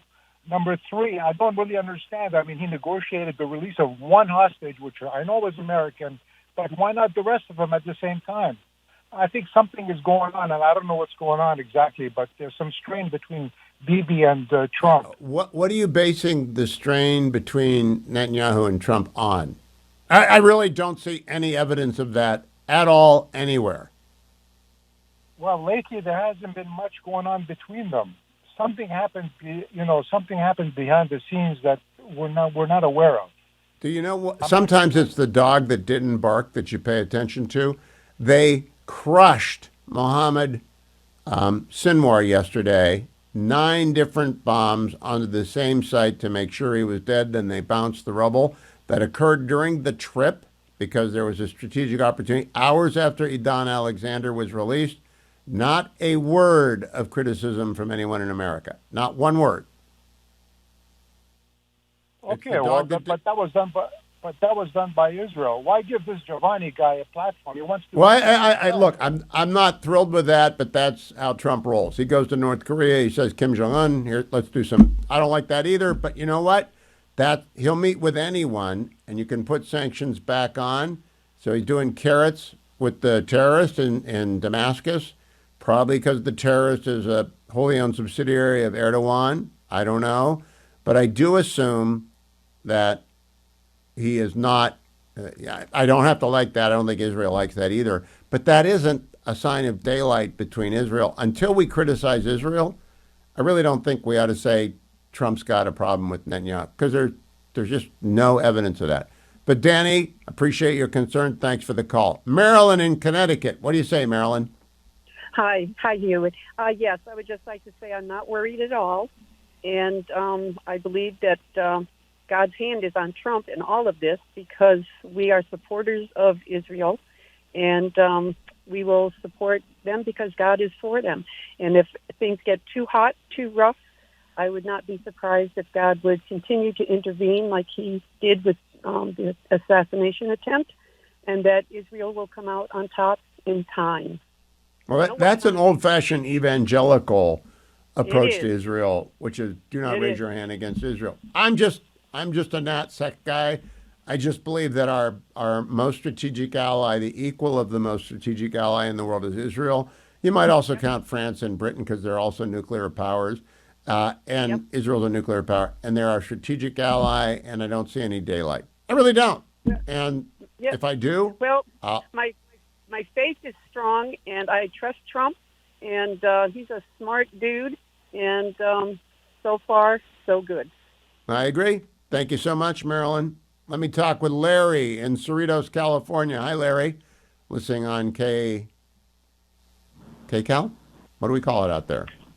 I forget. AM 870, The Answer. KRLA. AM 870, The Answer. 870, The Answer. Yeah. Hey, Larry. Hi, Hugh. I love your show. Been a listener for as many years as I can even remember. So I 100% support Israel. And I think that you need airspace over all of those countries that he's cozying up to right now to get to Iran and out of Iran if they do a strike. And even Churchill and Roosevelt met with Stalin to put an end to Hitler. So you meet with the people that you want to be on your side, regardless of who or where they are at the moment. I could not agree with you more. Thank you, Larry. That is a good reminder that airspace issues do come into play, and we do need to be on good terms with everybody in the region as we, if necessary, take out Iran's nuclear program. Let me remind everyone I'm in the Relief Factor studio, so it's my last time I'll tell you today, Relief Factor. I take it every day. I got, as I said last hour, it's exam time. Every professor in the world hates this. You get a whole bucket of exams. Some of them are 3Ls, and they got to get their grades turned in a hurry because they got to sit for the bar. So you just got to sit down in the chair and grade. And they've worked all semester, so you have to be careful and take your time and make sure you catch things and nuances and grade fairly on a curve. It's pretty everything you need. So that's when Relief Factor kicks in, especially if you throw 5 miles in there in between and you don't want to feel bad and then you do a show, and I'll be on special report tonight. Relief Factor. It works. I take it every day, only supplement I've taken for the last 20 years. And I've taken it every day for 10 years. Go to 1-800-4 and the word relief, call them, 1-800-4-RELIEF. Or go to their website, find the starter pack, $19.95 for 3 weeks. That's less than $1 a day at relieffactor.com, relieffactor.com. Sarah Bedford is chief political reporter for the Washington Examiner. You can follow her on X at Sarah C. Bedford. Sarah, how goes the Ways and Means? Are they still meeting? Last time I looked, they were still in the markup. Think they just wrapped it up this evening or are about to land the plane. There's a lot of frustration with the SALT Republicans still over the demands that they're still holding over Ways and Means, but I think they finally found the slightest bit of wiggle room in the cuts, and there was optimism last I spoke with folks this late afternoon that they are coming to a resolution, at least out of that committee. And then on the Energy and Commerce side, they just finally got a committee vote over the finish line, a party line vote as expected. But we're finally starting to see this bill in the House come together, although with those sticking points still there. Sarah, where did they land on the SALT level deduction? It's at $20,000 a year, I think, right now. How high is it going to go? They did not land anywhere, Hugh, and that's actually one of the biggest and most troublesome sticking points that still remain. Right now it's at $10,000, and the SALT Republicans rejected an offer from the rest of the conference for $30,000. They say that's not enough. But we've heard frustration from leadership types and other Republicans that the SALT crew, about 4 Republican members in blue states, mostly New York and also California, they haven't put forward a number. They won't say what it is that they'll accept. All they'll say is that the offers from their colleagues so far have been inadequate. Right now on Twitter, you have Michael Lawler and Marjorie Taylor Greene going after each other over Lawler's refusal to accept the $30,000 cap. And so I think there's a lot of frustration with the among the rest of the conference that these blue state Republicans in swing states won't take yes for an answer with the $30,000 offer. Well, Sarah, is it possible that the blue state Republicans want the Jobs and Tax Credit Act of 2017 to expire, which would then put the old SALT back into place? Well, right. I mean, that would the status quo before 2017 was that there was no cap on that deduction. That was obviously better for those Republicans. But I think to throw the baby out with the bathwater here with the rest of the bill, the fact that taxes would go up for middle-class Americans, for lower-income Americans, for everyone, that would be a tough pill to swallow. This is really the only train leaving the station legislatively for Trump's agenda. If Republicans don't get this over the finish line, then we're into primary campaign season for the midterms, and it is the midterms, and Republicans likely to lose the House historically. That's likely to happen, and so this is their one chance. And to let it all fall apart, talking about a relatively small difference in the offers of the SALT deduction, that's really causing some heartburn. Yeah, and the problem with holding out much longer is you got to joke. The economy's doing fine right now. Trump socialized a 10% universal tariff by shocking the world with tariffs at 150% in some places. And so he got the 10% tariff in place. The markets are back. If this bill fails, markets will crash. Do they talk about that at all? I don't think it's talked about enough, the uncertainty that it would cause to not do the bill, right? The fact that most Americans who have a job will effectively experience a tax increase next year if this bill does not get passed. And I think that should put the wind at Republicans' backs to get this done, right? They're trying to keep Americans' taxes lower.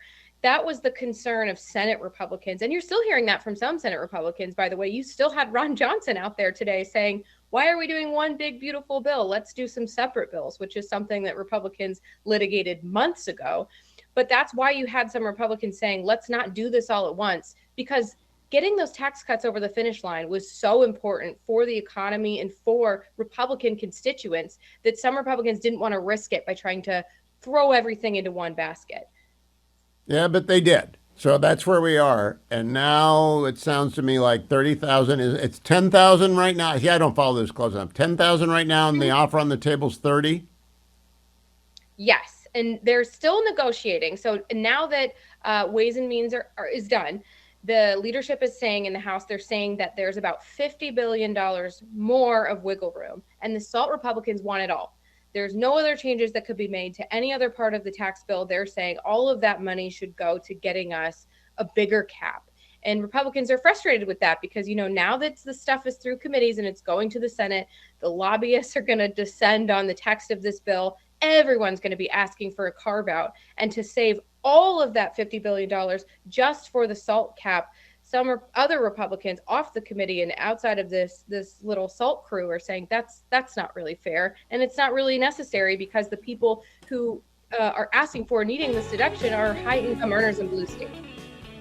Sarah Bedford, that's why we talk to you. You always know what you're doing. Sarah C. Bedford on X and at the Washington Examiner. Thank you, Sarah. I'll be right back, America. And your calls are coming up on U.S.-Israel relations, 1-800-520-1234. Connects you to me, Hugh Hewitt. One of the bits of news today is that Pope Leo XIV has taken to X. Pontifex is his handle. That was the late Pope Francis's handle. They've archived Pope Francis's posts, and now Pope Leo XIV is posting. And I think Pope Leo XIV is actually doing it himself. Very traditional Catholic doctrine. Professor Robbie George up at Princeton has posted. This is exactly what popes are supposed to do. And I agree. I'm just glad he's using new media to do it. Back to the phones. A lot of people ask, why don't you take calls? And normally because I'm interviewing newsmakers or I'm dissecting, playing audio that Dwayne has compiled and video that Dwayne has cut. But today, the one story is Donald Trump in the Middle East and making his way now to the United Arab Emirates. What do you think? I don't think there's any problem for Israel here at all, but what do you think? Let's start with Brent in Los Angeles. Hi, Brent. Hello, Hugh. What do you think?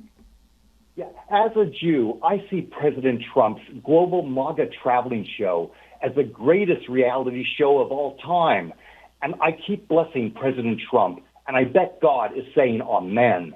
And President Trump will go down as one of the greatest benefactors of the Jewish people in history, right up with Cyrus the Great, Alexander the Great, Napoleon, Winston Churchill, and our own blessed presidents, George Washington, Harry Truman, and Richard Nixon.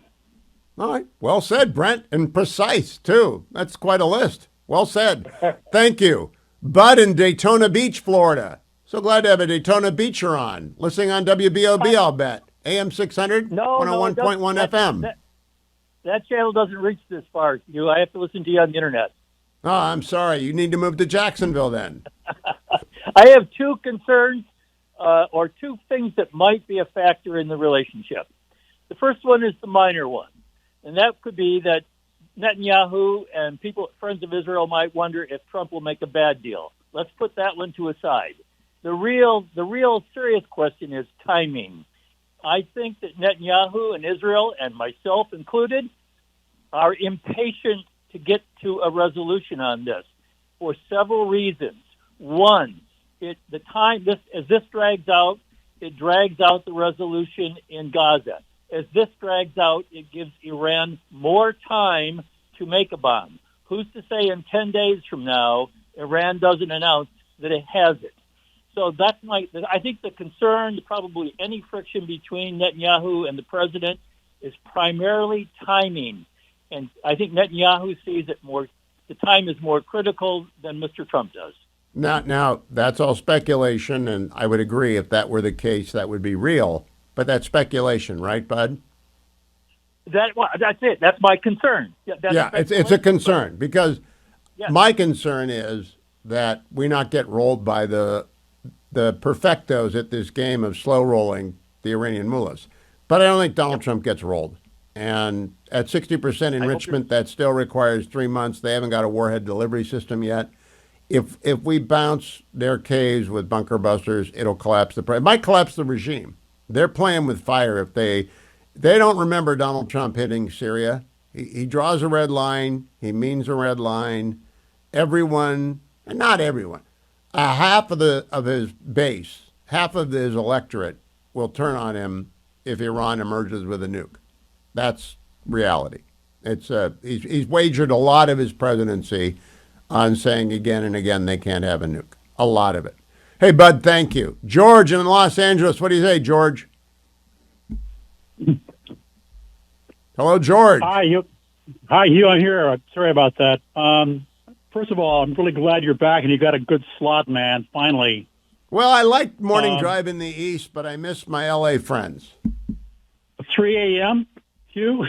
I know. That's why. But it was morning drive in the East, and there are good reasons to be driving lawmakers to work, but there are also good reasons to be driving them home. Got it. Okay. Very quick, I'm going to try to squeeze another point, but the key point, the cornerstone point of the whole Middle East thing is Iran and the nukes. I think we're dancing around, and the dance has got to stop. It's just time to just end that and just take them out and get it over with. But George, did you hear what he said? I'm going to play it again for people who just got into their car. Here is Donald Trump in the Gulf Coordinating Council last night, cut number 8. I want to make a deal with Iran. I want to do something if it's possible. But for that to happen, it must stop sponsoring terror, halt its bloody proxy wars, and permanently and verifiably cease its pursuit of nuclear weapons. They cannot have a nuclear weapon. I don't imagine. Part 1. Part 2 is cut number 9. In Gaza, my administration shares the hope of so many in this region for future of safety and dignity of the Palestinian people. But that cannot happen as long as Gaza's leaders take delight in raping, torturing, and murdering innocent people.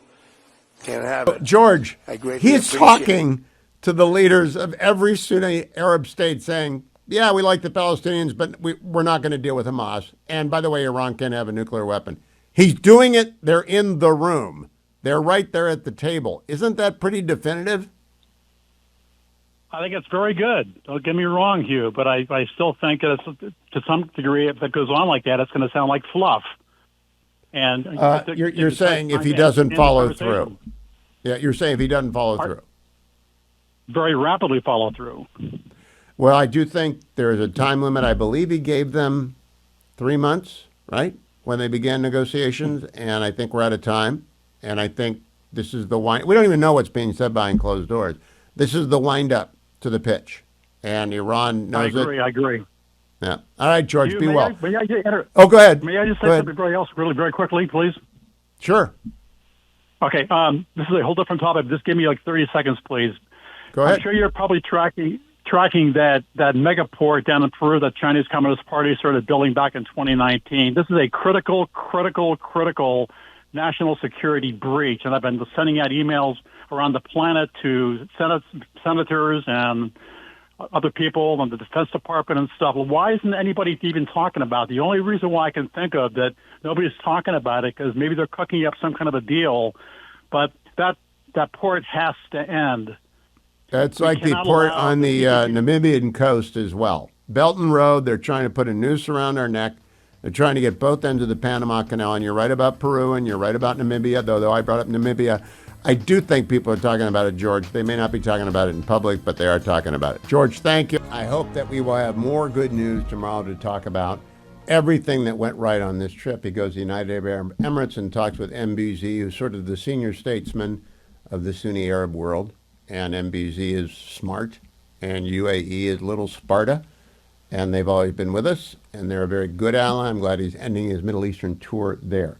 I want to remind you one more time of what he said today, again, at the Gulf Cooperation Council.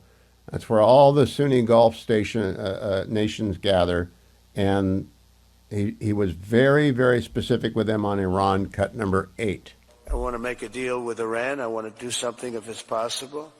But for that to happen, it must stop sponsoring terror, halt its bloody proxy wars, and permanently and verifiably cease its pursuit of nuclear weapons. They cannot have a nuclear weapon. I don't imagine there's anybody again, if you're watching on the Salem News Channel, they're moving the camera around the room. This is the feed, the pool, and you'll see Saudi Arabia, Kuwait, UAE, Qatar, Bahrain. They're all there at the table, and Donald Trump is speaking to them directly. Cut number 9. In Gaza, my administration shares the hope of so many in this region for future of safety and dignity of the Palestinian people.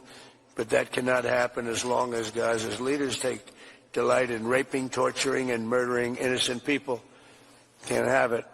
I greatly appreciate the constructive role that the leaders in this room have played in trying to bring the terrible conflict to an end, including by helping secure the release of American hostage Edan Alexander. It was a big day yesterday, very important day. I was told just before I left that they were going to be releasing Edan. We thought Edan was dead. 3 weeks ago, they said Edan was no longer living. And it was a very, very good thing. Ultimately, all hostages of all nationalities must be released as a stepping stone to peace, and I think it's going to be happening. All right, pause on that. As a stepping stone to peace. In other words, step 1, release the hostages. Then we can get to peace. Now, President comes home in 2 days, be back in the U.S., and if the hostage deal isn't done, I believe the timetable that everyone expects Israel to follow is that they will jump off on their new offensive in Gaza to try and eradicate Hamas. Finally, once and for all, they're going after the hostages themselves if Hamas doesn't make a deal right now. I think that deal is pretty straightforward. You get up the white flag, and they'll get out of there. Get you a boat, send you to Tehran, do as you will. Don't sleep easily, but we'll get you out of the hole and get you on a boat to Iran or a plane to Iran. It can be done. That is, the table is open there, but the president was very clear. All the hostages out, then we get to peace. So I just don't understand why people are upset with what I think is a brilliant diplomatic mission. There will be more tomorrow. I will bring you all the news as it happens. In the meantime, check my YouTube channel for my opening monologue today on the president's trip and what it means and who's upset over at Hugh Hewitt on YouTube, or follow the podcast, Highly Concentrated Hugh, at wherever podcasts are available. And please follow me on X at Hugh Hewitt.